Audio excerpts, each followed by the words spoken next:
Listen, and listen up good, because after this chat, I have some homework for you. I want to talk about living the truest expression of yourself, or let's chat about ascension or soul evolution, because that can only happen through living the truest expression of yourself. So how does one live the truest expression of themselves? Well, it's done through aligning with the highest octave of yourself, or also known as aligning with your higher self. Okay, so how does one align with their higher self? This has many layers to it. Today we're going to cover one layer, and I'm going to give you homework for it. So layer one, by identifying areas of your life where you are not living in integrity with yourself, or and not living the highest standards and expectations of yourself in accordance to your true self. Both of these statements are the same, worded differently. So what does it mean to not be in integrity with yourself? Anytime you are conflicted with inner fears, such as fear of failure, fear of rejection, insecurities, any insecurity, feelings of insignificance, feelings of unworthiness. I already mentioned fear of rejection. So these are inner turmoils. Anytime you're experiencing this, you're not in full integrity with yourself. Also, having a desired behavior in a circumstance and then producing another behavior that contradicts the desired behavior. So this one's a bit tricky. Let me explain. So this would be in your interactions with people. Having a desired behavior, expecting yourself to behave in a certain way, coming from a place of wholeness, but instead you behave from a place of neediness or a place of powerlessness.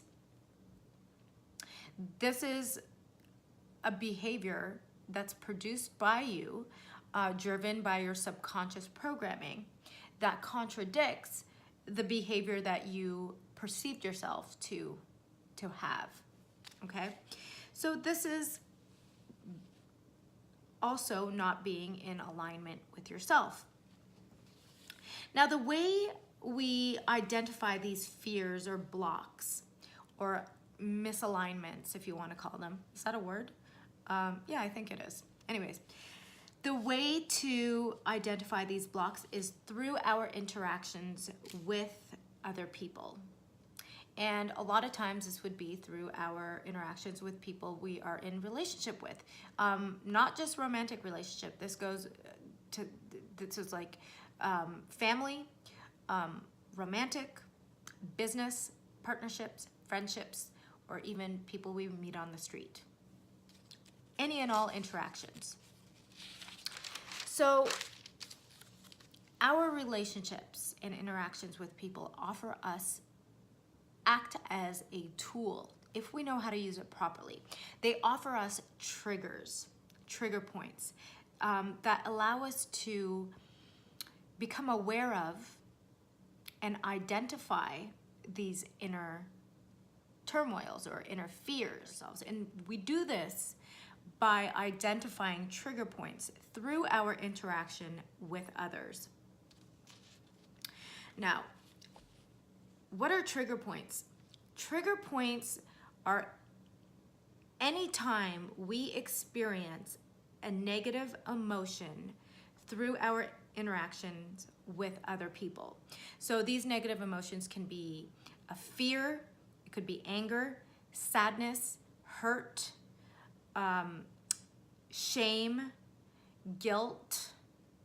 So any of these negative emotions are trigger points. So let me give some examples. I mean, you guys can give some examples as well, because we are experiencing trigger points all the time. Perhaps every day, perhaps several times a day. It all depends on how much inner work you've already done. Now, let's give an example of a relationship you may have with, and it doesn't matter what age you are. You can be a kid, a teenager, you can be an adult, you can be a grandparent. This will still apply to you. Your relationship with your parents.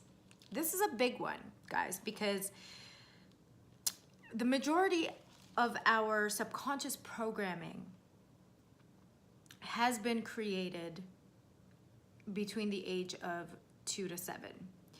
Then another huge portion, the modeling stages, was between the age of, let's say, 7 and 12, approximately.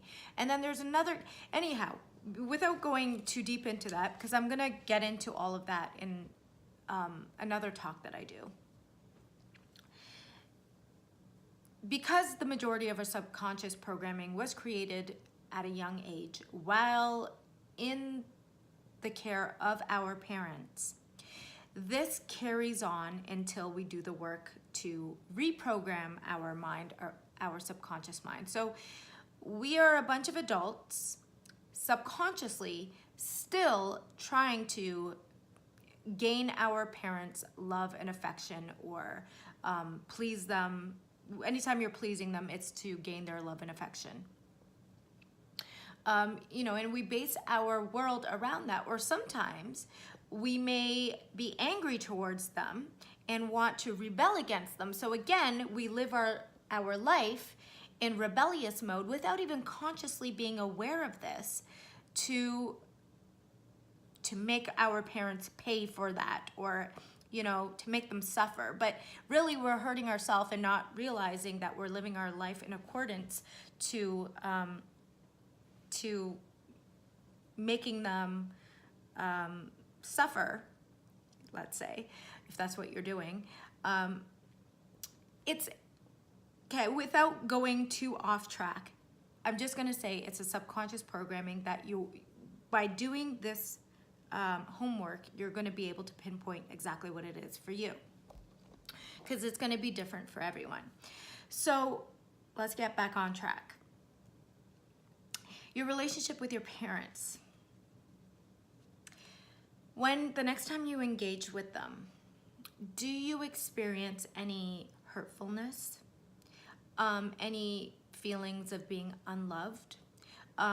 Or do you feel like you have to live up to a certain expectation with them so that they see you at a certain level of worthiness, of value, of, you know, let's see, what did I write here? Are you worried to let them down because, you know, they might see you less than what they did before, or you don't want them to unlove you or love you less? Now these sound silly when said, but really analyze your behavior and your motivation of actions when you're around them, because you will be surprised to see how much of your behavior is motivated through wanting to gain the love and affection of your parents and validity of your parents.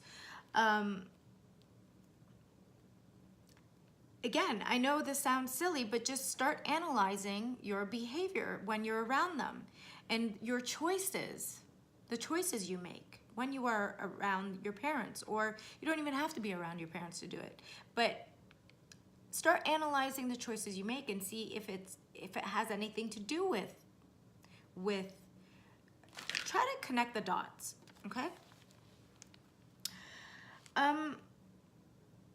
Because perhaps the real issue here lies in your own lack of self-worth, your lack of knowing your significance, your lack of self-love. Because see, if you actually embody true self-love, then you will embody true self-worth and significance. And when you do, you no longer look towards anyone else for that. And I'm just using the parents as a primary source of measurement because, well, I already explained why. And it plays out through all our interactions with people. look at even look at your romantic relationships and see where your need to please the parents, the primal example, plays out in your life. See where it plays out in all areas of your life. Your career choices, you just everything, okay? The direction that you choose to take in life. Okay. So why do we need triggers to identify our blocks or inner turmoil so that we can resolve it and come into alignment with ourselves? Good question. Humans, for the most part, are blind to their own mess. So we have difficulty seeing our own faults. Even if you think you're really good at identifying your own crap, there are still things that you're overlooking, that you are blind to. Our peripherals will only see so much. So we use our interactions with people as mirrors. We mirror them. See, we're constantly projecting and judging people, whether it's good or bad, doesn't matter.